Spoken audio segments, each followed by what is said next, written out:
chosen Becky. Naye gwe olina obuyimba buna bwokka nkuwadde sente zange ate nojja wano kugamba linnya ku stage.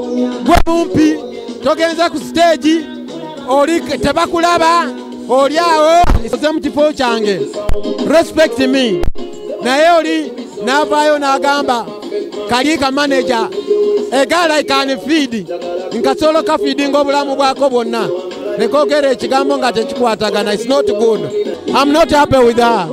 Nze namutaddemu sente ne kugamba genda ku stage n'otandika kumpitambuka manager. A small girl like that one, it's not good. Nze Salon Kasibo Joshua nga tuli wano ku Smiles Corner Hotel ekireka. Abantu bange mwenda bakasoma bange mbagala nnyo.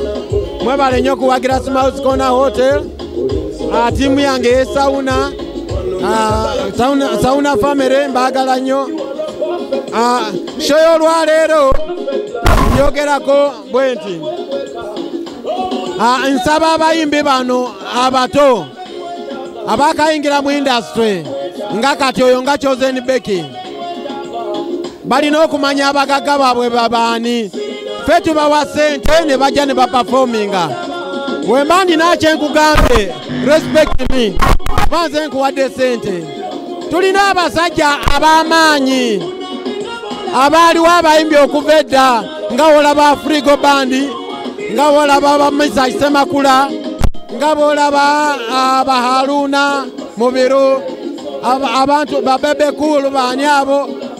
Bawa respect abantu naye bano abayimbi abato. Wenkugamba kola kino oze mu kifo kyange. Respect me. Naye oli n'avaayo n'agamba kaliika manager a guy like can feed nkasolo ka feeding obulamu bwako bwonna nekogera ekigambo nga tekikwatagana. It's not good. But respectinga abantu ababateekamu sente ate ne industry ya music ya discipline. Abaana bagala kwonoona industry ya music. Kyevola babalala batandise okuvuma abantu abakulu aba music. N'olaba oli ng'avuma omuntu nga Bebe Cool, oli n'avuma nga Chameleone, abo bajajja ba music babawe respect. Ate bakole ebyo bye bakola kubanga abasajja abo we bayingira stage bakuba music buli omu n'avaawo amatidde. Last Thursday twalina Haruna Mubiru yakuba music non-stop for 1 hour. Naye gwe olina obuyimba buna bwokka nkuwadde sente zange ate nojja wano kugamba linnya ku stage. Gwe mumpi togenze ku stage oli tebakulaba oli awo. It's not good at all. I'm sorry but kino kigenda mu bayimbi bano abajja bano abakajja mu industry. Let them respect the audience. Audience ebeeraawo ng'ekulinze for a long time.